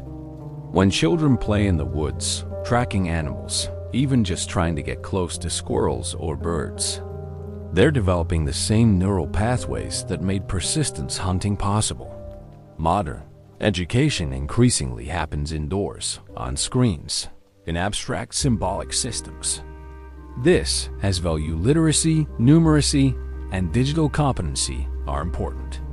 But we may be losing something equally important: the ability to pay sustained attention to the physical world, to read nonverbal information, to think in spatial and temporal terms that extend beyond the immediate. Persistence hunter needed to think. This animal was here 3 hours ago, moving in that direction at that speed. Based on the terrain ahead, the water sources, the time of day, and typical behavior patterns, where will it be now? This is complex predictive modeling, done intuitively, based on empirical observation. How many modern students develop this kind of thinking? We teach statistical modeling and computer simulation, which is valuable. But the direct, embodied, observational thinking that hunting required, that's increasingly rare. Some educators are trying to bring this back. There are forest schools where children spend entire days outdoors, learning through direct experience. There are tracking programs, wilderness skills courses, outdoor education initiatives. Early results suggest these programs improve not just nature knowledge, but general cognitive skills, attention, problem solving, systems thinking. This makes sense from an evolutionary perspective. Our brains evolved to solve certain kinds of problems: tracking, hunting, gathering, navigating, reading social cues, understanding animal behavior. We're extremely good at these things when we practice them. Modern abstract thinking, reading, writing, math, we can learn these, but they don't come as naturally. They require more effort, more formal instruction. Maybe if we grounded education more in the kinds of thinking our brains evolved for: observation, spatial reasoning, pattern recognition, students would find it easier to then build the abstract thinking on top of that foundation. The physical requirements of persistence hunting reveal something important about human bodies. We're built to move, and specifically, we're built for endurance. Modern fitness culture often emphasizes either extreme intensity, CrossFit, HIIT training, powerlifting, or complete relaxation, spa culture. Comfort, rest, both have their place. But persistence hunting suggests a different model. sustained moderate activity over long periods. The hunter moving at a light jog for 10 to 20 hours wasn't destroying his body. He was using it the way it evolved to be used. His heart rate was elevated but sustainable. His muscles were working but not tearing. His cardiovascular system was processing oxygen efficiently. His metabolic system was burning fat for long-term fuel. This is actually what human bodies do best. We're not great sprinters. Almost any mammal can outrun us in a short race. We're not great climbers or swimmers compared to specialized species. But for sustained movement over long distances, humans are exceptional. Yet modern life mostly involves sitting. We sit in cars, in offices, on couches. The average American takes fewer than 5,000 steps per day. A persistence hunter might cover 35 to 50 kilometers in a hunt. That's 40,000 to 60,000 steps. This mismatch between how we evolved to move and how we actually move contributes to modern health problems. Obesity, cardiovascular disease, diabetes, back problems, joint issues, many of these are partly diseases of inactivity. The interesting thing is that the fix isn't necessarily intense exercise. Studies show that moderate activity sustained over long periods, just walking, essentially has enormous health benefits. People who walk regularly have better health outcomes than people who do intense workouts occasionally, but are otherwise sedentary. Persistence hunting proves this was always true. You don't need to sprint. You need to move consistently, sustainably, for extended periods. That's what our bodies are designed for. Some modern fitness enthusiasts are rediscovering this through ultra-endurance sports. Ultramarathons, multi-day hiking, long-distance cycling. These activities tap into the same physiological systems that made persistence hunting possible. Runners who complete 100-mile races often describe entering mental states similar to what indigenous hunters describe: time distortion, reduced pain perception, a kind of meditative flow. They're accessing ancient physiological and psychological states that most modern people never experience.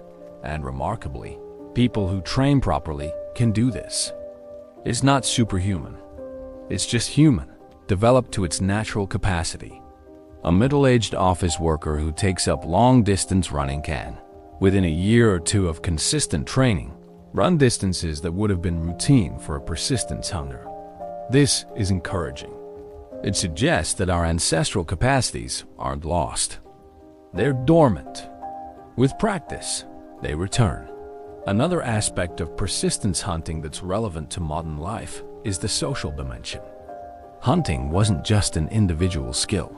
It was a community practice that created and reinforced social bonds. Modern life is often isolating. We live in cities of millions, but know only dozens. We work in offices, but have few deep connections. We communicate through screens more than face-to-face. Loneliness and social isolation are epidemic in developed countries. Traditional hunting cultures were the opposite. The hunter didn't hunt for himself. He hunted for the community. The meat was shared. The knowledge was shared. The work was shared. The success belonged to everyone. This created strong social cohesion. People felt connected, responsible for each other, part of something larger than themselves. The psychological benefits of this are enormous. Humans are social animals. We need to feel part of a community, to have shared purpose, to contribute to something beyond our individual interests. Modern life struggles to provide this. Work is often alienating. We produce things we don't use, for people we don't know, in service of abstract goals we don't fully understand.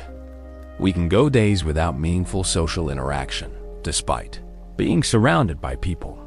Some modern communities are trying to recreate the social dynamics of traditional societies.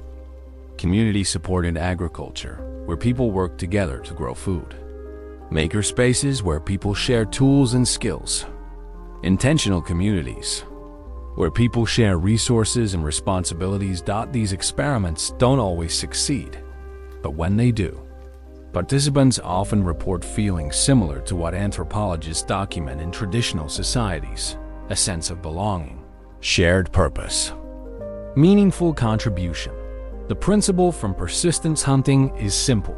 Shared effort toward common goals creates social bonds. When people work together on something difficult and meaningful, they become connected in ways that casual socialization can't match. Modern society could learn from this. Instead of emphasizing individual achievement and competition, we could structure more activities around collaboration and shared success. Instead of isolated nuclear families, we could build stronger extended networks of mutual support. This isn't about rejecting modernity. It's about asking, what did traditional societies do well that we've lost? And how can we reclaim those benefits while maintaining modern advantages? Perhaps the most urgent lesson from persistence hunting relates to environmental knowledge and sustainability. Persistence hunters needed to understand their environment intimately.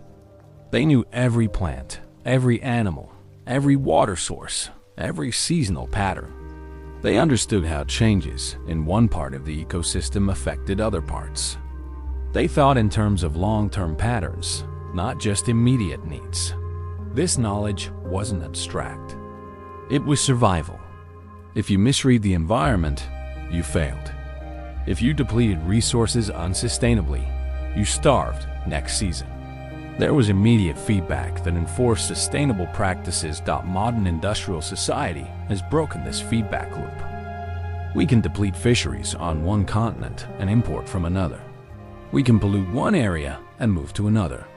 We can damage ecosystems now and leave the consequences for future generations. This has led to the environmental crisis we face: climate change, habitat destruction, species extinction, resource depletion. These are problems of disconnection. We're too far removed from the natural systems we depend on to see the damage we're causing until it's severe. Traditional ecological knowledge, including the knowledge embedded in hunting practices, offers a different model. It's based on long-term observation, sustainable use, and understanding that human survival depends on ecosystem health. There's increasing recognition in environmental science that indigenous knowledge needs to be part of conservation solutions. Indigenous peoples often manage landscapes more sustainably than modern industrial approaches. Their traditional practices, refined over generations, often prove ecologically sound. For example, many indigenous hunting cultures had strict rules about what could be killed, when, and how much. These rules seemed arbitrary to outside observers, but often encoded sophisticated sustainable harvest principles. Don't kill nursing females. Don't deplete an area completely. Give populations time to recover. Use everything you take. These principles, when tested by modern ecology, usually prove correct. The populations remained stable. The ecosystems remained healthy. The resources remained available generation after generation. Compare this to modern industrial hunting and fishing, where the goal is maximum extraction for profit. Fish populations collapse. Large mammal populations are decimated. Ecosystems are disrupted. Then we try to fix it with regulations and management, often unsuccessfully. Maybe the issue is fundamental philosophy. Traditional hunters saw themselves as part of the ecosystem, dependent on its health. Modern industry sees nature as a resource to be exploited, separate from human systems. Persistence hunting teaches a different relationship with nature, one of respect, attention, and long-term thinking. You can't successfully hunt an animal you don't understand. You can't survive in a landscape you don't respect. You can't maintain practices that deplete resources because next season you'll have nothing. This way of thinking could inform modern environmental approaches, not by literally returning to hunting and gathering, but by adopting the underlying principles: careful observation, respect for natural systems, sustainable use, long-term thinking, recognition that human welfare depends on ecosystem health. Some companies and communities are experimenting with this.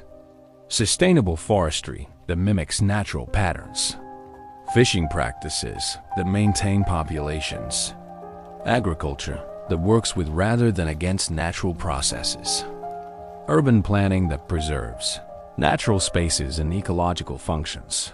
These approaches often draw on traditional ecological knowledge, including knowledge from hunting cultures. Scientists work with indigenous knowledge keepers to understand how traditional practices maintain sustainability. The results can be remarkable. Forests managed using traditional fire practices prove more resilient than those managed with fire suppression.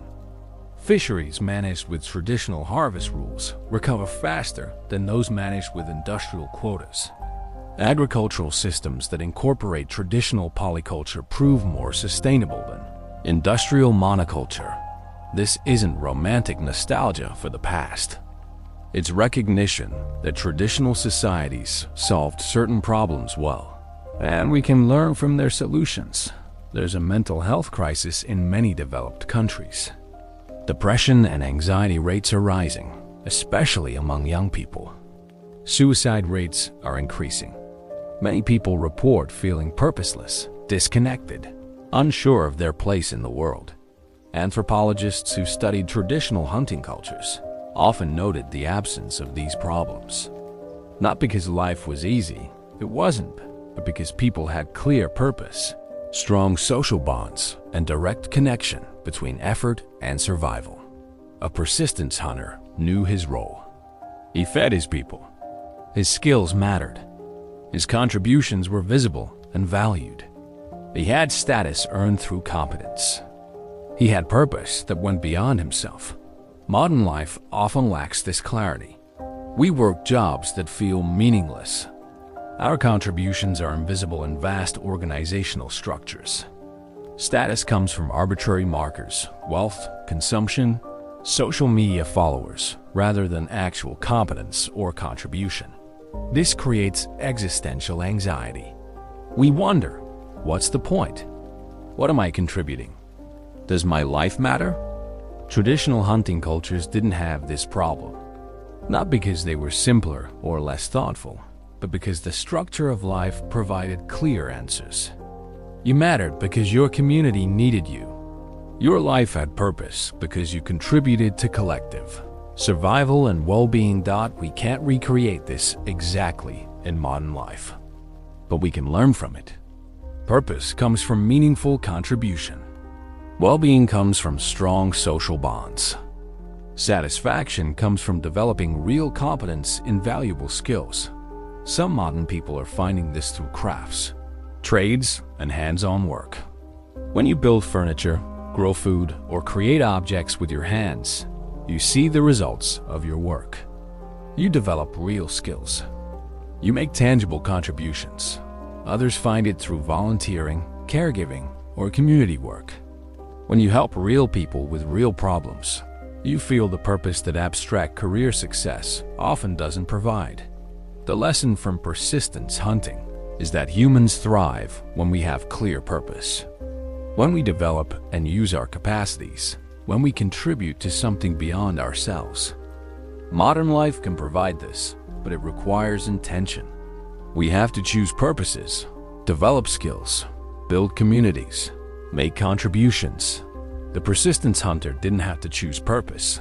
It was given by the necessity of survival. We have more freedom, which is wonderful, but it comes with the burden of having to create our own meaning. Looking at how traditional societies found meaning and purpose doesn't give us a blueprint. Our circumstances are too different. But it does give us principles. Connection matters, contribution matters, competence matters, community matters. So, where does this leave us? What's the actual living legacy of persistence hunting in the 21st century? It's not that we should all become subsistence hunters. That's neither possible nor desirable for most people. But the capacities, knowledge, and ways of relating that persistence hunting developed, these Remain relevant. We can cultivate sustained attention in an age of distraction. We can develop patience in a culture of instant gratification. We can build deep knowledge in a time of surface-level information. We can maintain physical capacity in a sedentary society. We can create strong communities in an individualistic culture. We can think long-term in a short-term world. These aren't relics of the past. They're human capacities that every generation needs to rediscover and develop. The specific form changes. We might not track animals, but we can develop observational skills in other domains. We might not hunt, but we can pursue difficult long-term goals with persistence. We might not live in small bands, but we can build strong communities. The indigenous peoples who maintain traditional practices are doing something important, not just for themselves, but for all of humanity. They're keeping alive knowledge and ways of being that prove humans can live sustainably, purposefully, connected to nature and each other. This knowledge isn't theirs alone. It's humanity's heritage. And whether we're indigenous or not, whether we live traditional lifestyles or not, we can honor and learn from it. The hunter tracking an animal across the Kalahari isn't performing a museum piece. He's demonstrating human capacity, maintaining knowledge, living a relationship with nature that's both ancient and desperately needed in our current moment. His footprints in the sand are our footprints. His patience is our patience. His knowledge is our inheritance. His success is proof of what humans can be. That legacy doesn't end. It continues in everyone who pays attention, who persists through difficulty, who respects nature, who contributes to community, who develops their capacities fully. We are all the persistence hunters' descendants, carriers of abilities shaped over hundreds of thousands of years. Whether we use those abilities or let them atrophy, that's our choice. But they're waiting. The capacity for sustained effort, for deep observation, for patience, for connection, for understanding. The hunt continues, just in new forms. And the lesson remains. Humans are capable of remarkable things when we develop our nature fully. When we pay attention to the world, when we persist through challenges, when we work together with purpose and respect. That's the living legacy. Not a relic, but a reminder. Not history, but possibility. Not what we were, but what we remain capable of being. The tracks are still there. The path is still visible. And the journey, our journey, continues.